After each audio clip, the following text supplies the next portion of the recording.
ایک صحابی کے ساتھ پیش آیا، حرمت شراب سے پہلے انہوں نے بھی شراب پی رکھی تھی، جب شراب کا نشہ چڑھا تو وہ شراب کے نشے میں اپنی بیوی اور بیٹی میں فرق نہیں کر سکے اور اپنی بیٹی کو بیوی سمجھ کر پکڑ لیا، پھر وہ اندر کمرے میں لے جانے لگے، بیٹی چیخی امی مجھے بچاؤ، ماں نے بیٹی کی چیختی ہوئی آواز سنی، دوڑتی ہوئی آئی، کیا دیکھتی ہے کہ میرا ہسبینڈ، میرا شوہر میری بیٹی کو کھینچ کر کمرے میں لے جا رہا ہے، وہ غصے میں آتی ہے، اپنی بیٹی کا ہاتھ اپنے شوہر کے ہاتھ سے چھڑاتی ہے، شوہر کو دھکا دیتی ہے، کمرے میں بند کر دیتی ہے اور اپنی بیٹی کو اپنے شوہر کے ناجائز حملے سے بچاتی ہے۔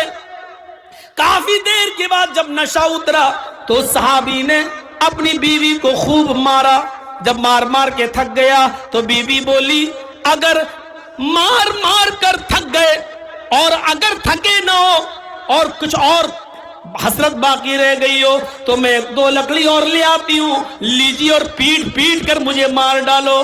کہنے لگا شوہر میری بیوی تم جانتی ہو کہ میں تم سے کتنا پیار کرتا ہوں، لیکن اس کے باوجود تم نے مجھے کمرے میں بند کر دیا۔ بیوی روتی ہوئی کہتی ہے پیار کی نوٹنکی آج مت کرو، تم نے آج شراب پی رکھی تھی۔ شوہر کہتا بیوی شراب تو میں روزانہ پیتا ہوں۔ کہا ہاں جانتی ہوں، لیکن ایک لمٹ میں، ایک دائرے میں پیتے تھے، لیکن آج تم نے کچھ زیادہ پی رکھی تھی۔ ارے کبھی کم کبھی زیادہ یہ تو ہو ہی جاتا ہے، آج زیادہ پی لی تو کیا؟ بیوی کہتی نہیں آج کچھ زیادہ ہی پی لی، اتنی پی لی کہ بیوی اور بیٹی میں فرق نہیں کر سکے۔ میرے شوہر اپنی بیٹی کے معصوم چہرے کی طرف دیکھو، اس کی چیخ، اس کی پکار اگر میرے کانوں تک نہ جاتی تو آپ اس کی عزت سے کھیل چکے ہوتے، آپ اس کی عزت سے کھلواڑ کر چکے ہوتے، اپنے ہاتھوں سے اپنی بیٹی کی عزت لوٹ چکے ہوتے۔ کیا کہہ رہی ہو میری بیوی؟ ہاں نظر آسمان پر گئی، اے اللہ یہ دن سننے سے پہلے تو نے مجھے اٹھا کیوں نہ لیا، یہ جملہ سننے سے پہلے یہ زمین کیوں نہیں پھٹ گئی، میں اس زمین کے اندر کیوں نہیں سما گیا۔ اے اللہ اب کون سا چہرہ لے کر میں اپنی بیٹی کے سامنے جاؤں، کون سی شکل لے کر میں اپنی بیٹی کے سامنے آؤں۔ اے اللہ کاش یہ زمین پھٹ جاتی، میں اس زمین کے اندر چلا جاتا، لیکن آج میں وہ قسم کھاتا ہوں اور آج میں اقرار کرتا ہوں، اے اللہ تو گواہ رہنا، اے اللہ تو گواہ رہنا، اے اللہ تو گواہ رہنا، اے میری بیوی میری گواہی پر تو بھی گواہ رہنا۔ اے اللہ آج کے بعد قسم کھاتا ہوں میں تیرے عزت و جلال کی، تیری کبریائی کی، آج کے بعد میں شراب کو ہاتھ نہیں لگاؤں گا، کبھی زندگی میں شراب نہیں پیوں گا۔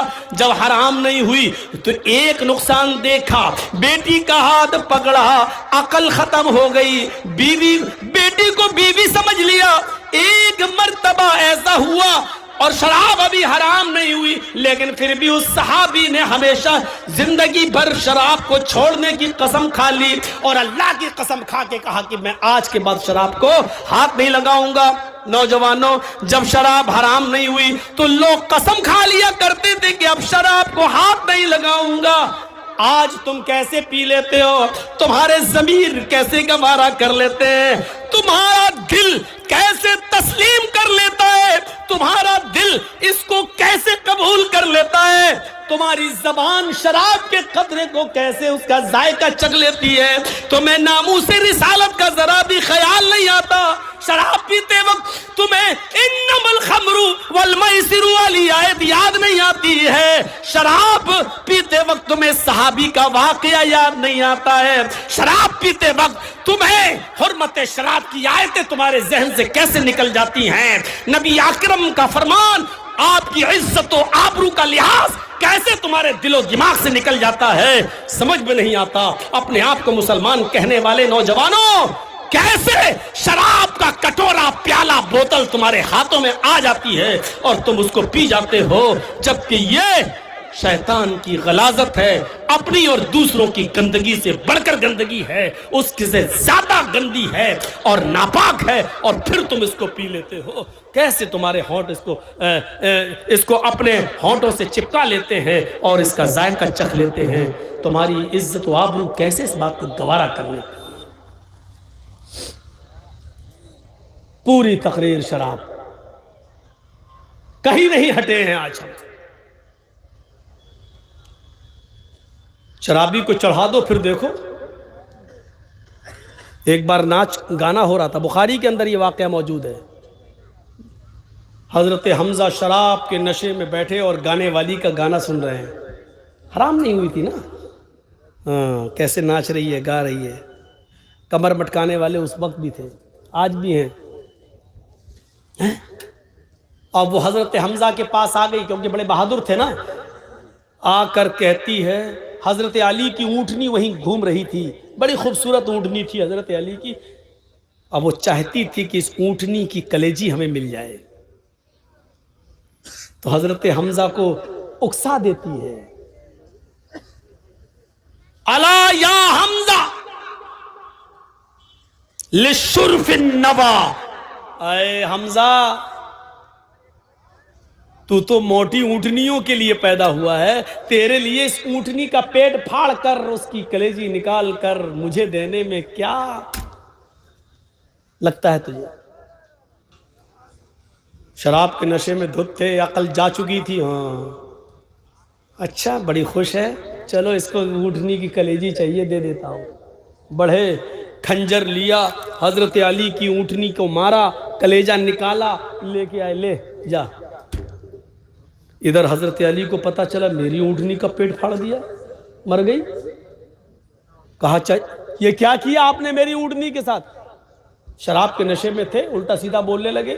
حضرت علی بھاگتے ہوئے اللہ کے نبی کے پاس آئے، اے اللہ کے رسول، حضرت حمزہ نے تو میری اونٹنی کا پیٹ پھاڑ دیا، دیکھو شراب کے نشے میں کیا کیا بول رہے ہیں۔ اللہ کے رسول ان کے ساتھ گئے، چلو جیسی چلے، فرمایا چچا یہ کیا کیا، اتنی پیلی، فرق نہیں کر پائے یہ اونٹنی کس کی ہے؟ ایک ناچنے اور گانے والی کو آپ نے حضرت علی کا اونٹ پھاڑ کر، اونٹنی پھاڑ کر اس کا کلیجہ دے دیا۔ حضرت حمزہ کا دماغ کام نہیں کر رہا تھا شراب کے نشے میں، کہتے ہیں سب میرے باپ کے غلام ہو، بھاگو یہاں سے۔ اللہ کے رسول نے کہا، علی اس وقت ان کا دماغ کام نہیں کر رہا ہے، اور دیوار پر سر پھوڑنے سے اپنا ہی سر پھوٹے گا، بہتر یہ ہے کہ اس وقت ان کے منہ نہ لگا جائے، کیونکہ اس وقت ان کے منہ لگنے سے اپنی بھی عزتی کرانا ہے، جب یہ ہوش میں آئیں گے تب ان سے بات کی جائے گی۔ اس پورے واقعے سے کیا پتا چلا؟ شرابی تعریف پسند ہو جاتا ہے، اس کو چڑھا دو تو کسی کو قتل بھی کر سکتا ہے، کسی کا مال بھی چرا سکتا ہے، ڈاکہ بھی ڈال سکتا ہے، اور دوسری چیز یہ پتہ چلی